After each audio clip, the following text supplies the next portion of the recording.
thepascal. You are now rocking with that dude Pascal.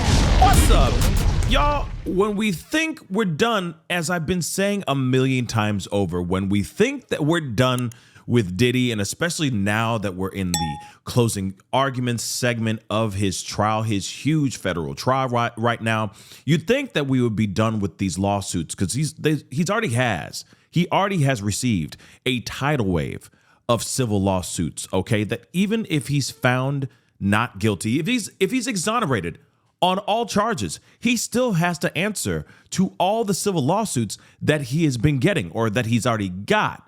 But now we already heard about the one with his son, involving his son, the allegations about him and Justin Combs doing some terrible, terrible things to a person.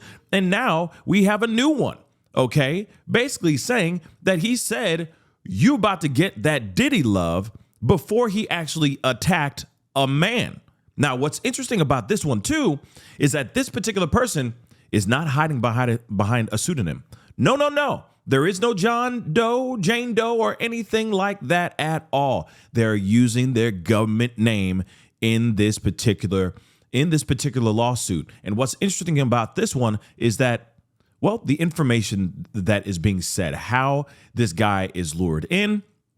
He goes to a party, one of Diddy's parties that he's hosting, and then, of course, all hell breaks loose. And apparently, before he is attacked, Diddy said, allegedly, you're about to get that Diddy love. So we got to take a look at this article here. This is absolutely insane. Of course, I'm going to be on here in just a little bit to talk about and cover the defense closing arguments. Yes, we are at the final part where we hear the defense's side, okay, in their closing arguments.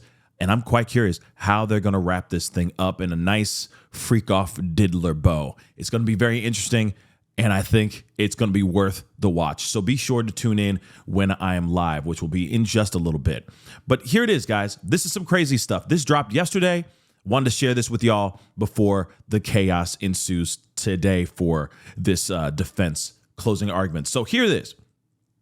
Diddy is being sued by a man who claims he was attacked, okay, by Diddy at a house party after telling him, literally, you're about to get that Diddy love. All right. Now, the Bad Boy Records founder is being sued by a man by his government name, Brandon Adams, okay, who claims he was invited to a party Diddy was hosting in 2021. So not very long ago. Not very long ago at all, y'all, okay? Only to show up to be SA'd, to actually be brutally attacked, all right? So in this lawsuit, Adam claims he got an invite from a chauffeur he met at a LA gas station. And when he showed up, he says he was told to keep his phone in his car. Inside the bash, he claims he saw celebs, but didn't really interact with them, and had some drinks, okay, that made him feel dizzy. Again, same things that we've heard in the past in other lawsuits against Diddy. They go to these parties.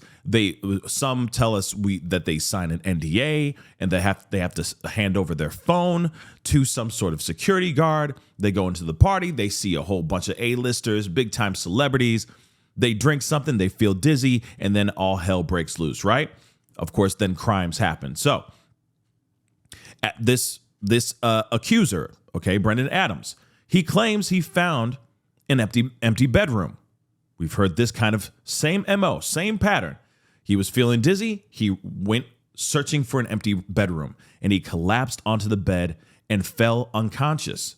He says the next thing he remembers is feeling a hand unbuckling his belt. He says he asked what was going on, and he heard a man's voice he believes was Diddy answer, you're about to get that Diddy love.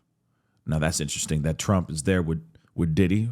Interesting choice of photo. But anyway, and no, I still don't think that Diddy's going to get pardoned by Trump. But hey, wilder things have happened, right? If he's found guilty, he could get pardoned. But I just don't see it at all in the future, okay? But let's move on.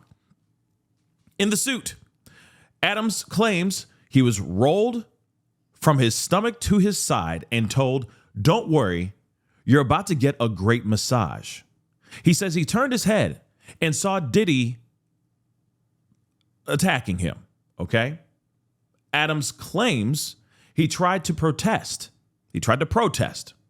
But Diddy grabbed the back of his neck and threatened him by reciting the information on his driver's license, which Adams says had been scanned by security upon entry.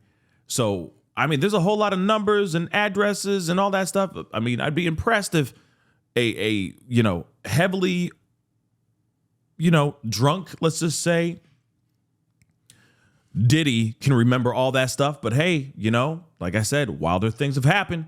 He says Diddy finished up and left the room. And Adams says he felt pain and a vile sensation. So he claims he tried to confront Diddy, but was intercepted by security guards who carried him to another room and told him he could either play along and leave the party like nothing happened or leave, quote unquote, the hard way.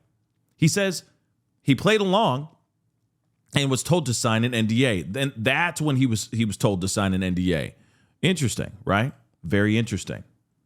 He claims once he signed, he was escorted to the exit and allowed to leave. But he says he got pulled over on his way home and arrested for a DUI, which he blames on, quote unquote, the lingering effects of the substances he unknowingly consumed. Now, if he did get arrested for a DUI and there was a party on that same day, if the dates actually align, this will be very, very, very, very interesting, okay? Adams is suing Diddy for SA, battery, gender violence, and more. And he's going after him for damages. So he's going after him for the monies again, okay? And guess who the lawyer is on this one as well? Tony mother-loving Busby. And again, like I've said ever since things kind of unraveled with the other lawsuit with the Jane Doe against Jay-Z and Diddy, and that whole thing fell apart.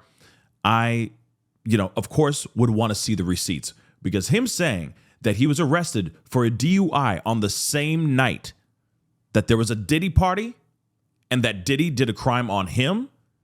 And if those dates, like I said again, if those dates align, they may have something there. They may. Okay. But if it's like there was no party on that day, in fact, Diddy was across the pond or on the other side of the world when this alleged crime, the date that this allegation took place, I mean, that, you see what I'm saying? So again, this is going to be very, very interesting. So his lawyer is Tony Busby, okay, which we already know, and Diddy and Tony Busby's been going after Diddy with a slew, okay, of alleged victims as well. And the suit was filed during Diddy's criminal trial. Worth noting, none of Busby's clients have testified in the trial. That's also something I find very interesting too. I mean, and that's for a lot of other people, a lot of the other people that have been brought into the trial. What prosecutors chose, who they chose to bring into the trial and who they chose to not have in the trial. And I'm not sitting here saying that the other people that have stepped forward and said, I'm a victim too of Diddy, I'm not sitting here saying that they're lying. I just think it's interesting that the feds didn't decide to use a treasure trove of accusers during this particular trial. It's just something interesting, right? And I know some will say that's because these victims don't have any proof of these said crimes, right? But, there's other ones that I feel were indeed victims or made to do certain things that they didn't want to do that I think would have been good witnesses for this particular trial. But, that's another conversation in itself. What I think is very interesting, though, is that we still have a slow trickle right now of accusations coming out. All right. More lawsuits coming out for Diddy. Just yesterday, right after the show, right after we covered the prosecution's closing arguments, we see this, right? We see a whole conversation about two lawsuits that drop. One that involves his son, Justin Combs, and then another one where he's at allegedly a party and he viciously attacks a man saying, "You're about to get that Diddy love." I think this is just very interesting. We have to do a soft side eye and just keep an eye on it and see how it percolates from this point on. But what say you guys? Do you believe the hype? Do you think it's absolute trash? What do you think? Comment down below. I'd love to hear your thoughts, okay? But it's time to get going. Hit that like button down below. Crush that subscribe button. And we'll talk here very soon. Be good to yourselves. Be good to one another. This is The Pascal Show. Bye. Pascal. You are now rocking with that dude Pascal. We be going wild.